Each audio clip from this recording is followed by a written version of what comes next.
What's up everyone? Welcome back to the Coral Reef Talk. Today we're going to take a look at some updates on the aquarium jar and the 210-gallon system.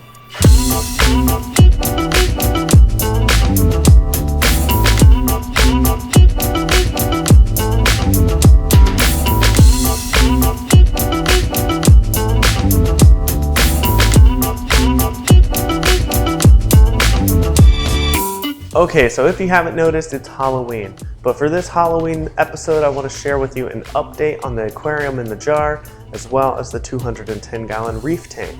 If you're new to the channel, please hit that subscribe button. I make videos every single week, so let's get right into it. Okay, so before I get to the aquarium in the jar, let me just talk about the 210-gallon reef tank.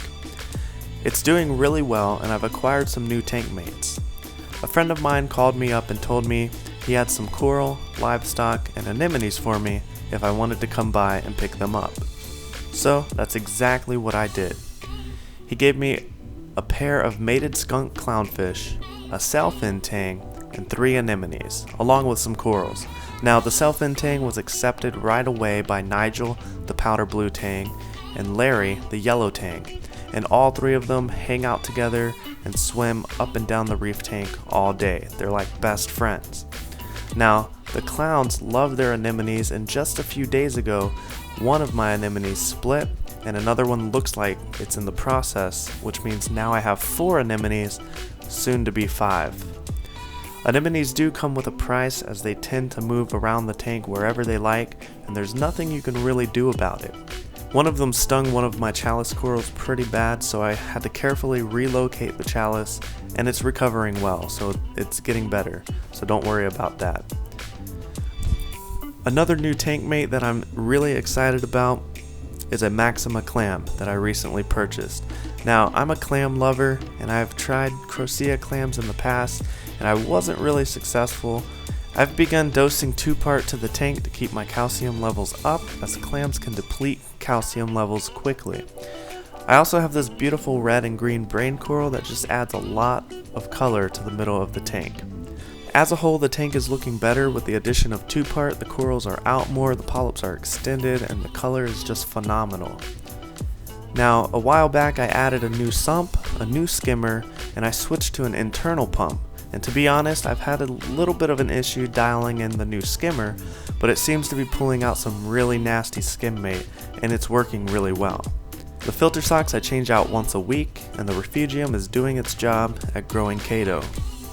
Now, I also purchased a nice custom 5-gallon auto top-off container from Trigger Systems, and yes, this was a little bit of a luxury buy for me, as I wanted the sump area to be aesthetically pleasing as well as functional. Now, I've used a 4-gallon Rubbermaid container for years, and that works just fine. So it's not an absolute have to have, it's just something I wanted to add to make the sump area look a little bit nicer. Now, a few of you guys have asked for an update with the aquarium in a jar project that I've started, and to be honest with you guys, I haven't really been keeping up with it as well as I should, but I'm here to share with you guys the good, the bad, and the ugly. What I can share is that I've purchased an ABI 12-watt LED light with whites and blues that you can find on Amazon, and it's more than capable for growing coral. Now, I'm also using a Pico Evo Mag 180 gallon per hour power head from Hydor for water circulation. And I currently have a Kenya tree coral that's doing really well despite the fact that there's hair algae growing. There's also some zoanthids in there and a snail. But I will also work on assembling a good cleanup crew for the future of this tank, as well as work on my husbandry skills, because if there's one thing that you need to pay attention to when it comes to small pico tanks, it's water changes. So every few days, change out some water, and it should do just fine. So going forward, I'm definitely going to work on those things. That's a wrap on this episode. That's everything that I have to share for an update as of right now. So if you like this video, please give me a big thumbs up, comment down below with any questions, and if you're not subscribed already, please consider hitting that subscribe button. It's absolutely free, and you'll be notified every time I make a new video. So thanks a lot for watching, and have a happy and safe Halloween, and we'll see you next time on the Coral Reef Talk.